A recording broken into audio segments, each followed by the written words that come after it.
Hey guys, John from the John Muir Show here, and as you know, right now the World Economic Forum going on over in Europe. It's taking place in Davos, Switzerland, and last year President Trump was at the event, and he did a great job, quite frankly, when he was over there, because he told all the foreign leaders, so many of them who lead countries that are our quote-unquote friends, that have not treated us like friends for so long, told him, yeah, if we're going to keep on being friends here, you're going to start having to act like real friends, and you're going to actually have to start making deals with us that are beneficial not just for you, but for us as well.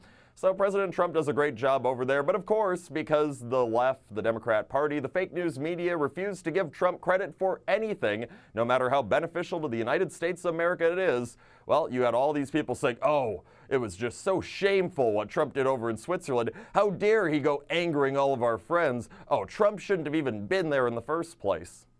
So fast forward to this year, you've got the forum going on once again. President Trump says he is not going to be going because he was like, well, look, there's a government shutdown that's going on, that shutdown that the Democrats have created that's been going on for over a month now. So I'm going to avoid going to Europe. Instead, I'm going to stay in Washington, D.C. And I'm going to wait. I'm going to continue to try and negotiate a compromise and see if Democrats will finally agree to end their shutdown. And I want to be here right away to sign whatever spending plan is to get the shutdown over with and be able to do things that are beneficial for the United States. And now what's happening? Well, now President Trump is being criticized for not going over there, because if they didn't have the hypocrisy, I do not know what the left would have in today's day and age. So even though President Trump didn't go over there, you did have someone from the United States of America who did. That would be the former Secretary of State under former President Barack Obama, John Kerry. Yeah, John Kerry goes over there, and I would like to just say for the record, John Kerry does not represent me. He is not an elected official, and he is not actually representing the United States of America over there. He's just going over there so people acknowledge him and it'll feed his ego some more, since he's become kind of irrelevant in the past few years. But John Kerry goes over there, and they start asking John Kerry, well, what do you think about President Trump? Well, what would you tell President Trump if you were sitting across the table from him? And John Kerry goes, gladly, oh, well, I'd tell him to resign. Oh, yeah, that's hilarious, John Kerry. You see, fortunately, you're not the one who gets to decide these kind of things. The American electorate gets to decide this.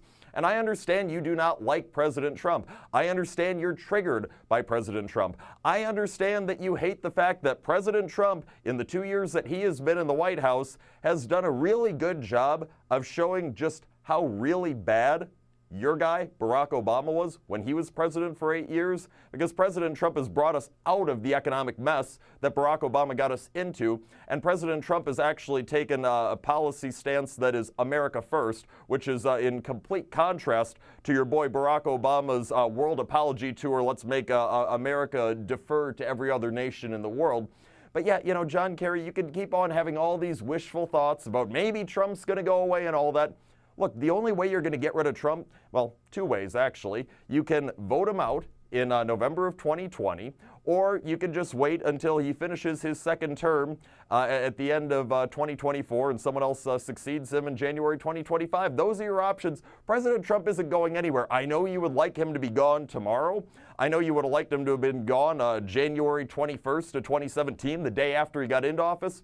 But guess what? Nobody cares what you have to say. You get one vote, just like the rest of us get one vote. And guess what? Your candidate lost last time, and there is no legitimate reason as to why President Trump should be leaving office. I know you want to keep on cooking up, you and all your friends on the left, these stories about, oh, but he committed campaign finance violations, even though we know that those campaign finance violations never happened based on what was agreed upon in the courtroom between the prosecution and defense when those charges were brought against Michael Cohen.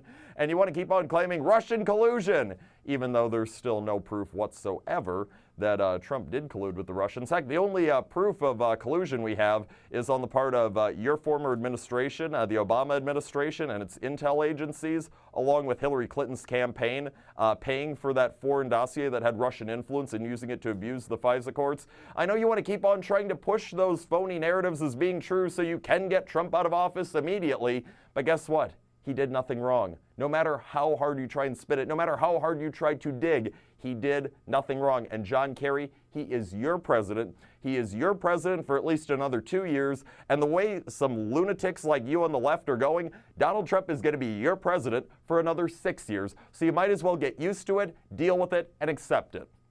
That's all the time that we have for today, but tune into the John Muir Show each and every weekday, 8:40 a.m. on WTAQ, 9 a.m. on WSAU and WHBL. Till next time, I'm out.